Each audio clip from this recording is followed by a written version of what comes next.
January 2000 Shorthand Tamil Junior Grade. Get ready for the dictation. 10 seconds.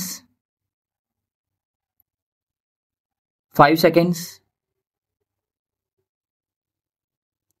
Start. அன்பார்ந்த நண்பர்களே, இந்த இனிய மாலை பொழுதில் தமிழ்நாடு சுற்றுலா வர்த்தக பொருட்காட்சியின் துவக்க விழாவில் கலந்து கொண்டு உங்களை சந்தித்து உரை நிகழ்த்தும் வாய்ப்பை அளித்த சுற்றுலாத்துறை அலுவலர்களுக்கு என் நன்றியை தெரிவித்துக் கொள்கிறேன். இந்த பொருட்காட்சி ஆண்டுதோறும் சென்னை தீவு திடலிலே சிறப்பாக நடைபெறுகின்றது.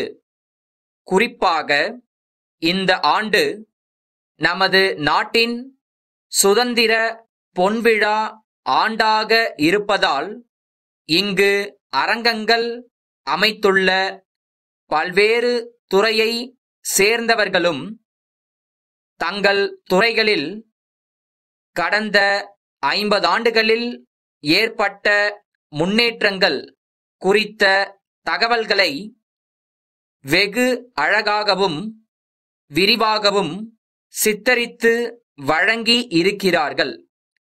மேலும் நமது நாட்டிற்கு சுதந்திரம் பெற்றுத்தர அரும்பாடுபட்ட தலைவர்களின் வாழ்க்கை வரலாறுகளையும் பல இடங்களில் அருமையாக குறிப்பிட்டிருக்கிறார்கள் என்பது பாராட்டுக்குரியதாகும்.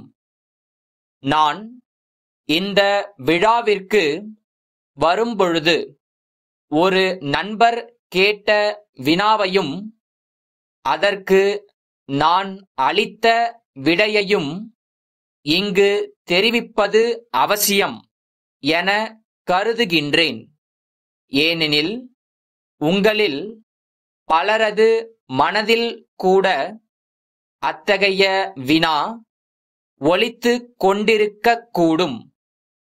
சுற்றுலா பொருட்காட்சி என்று மட்டும் பெயர் வைக்காமல் வர்த்தகம் என்ற சொல்லையும் ஏன் சேர்த்துள்ளார்கள் என்பதுதான் கேட்கப்பட்ட அந்த வினாவாகும்.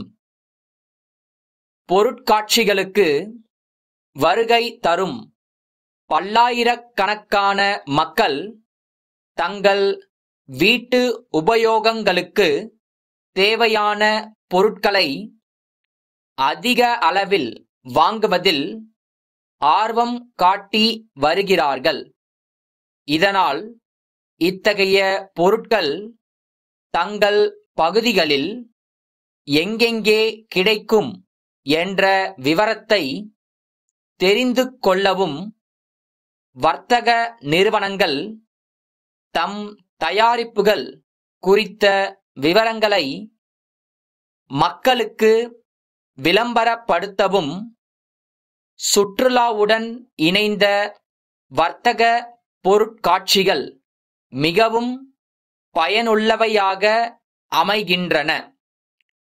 இதன் காரணமாகத்தான் இது சுற்றுலா வர்த்தக பொருட்காட்சி என பெயரிடப்பட்டு வருகின்றது.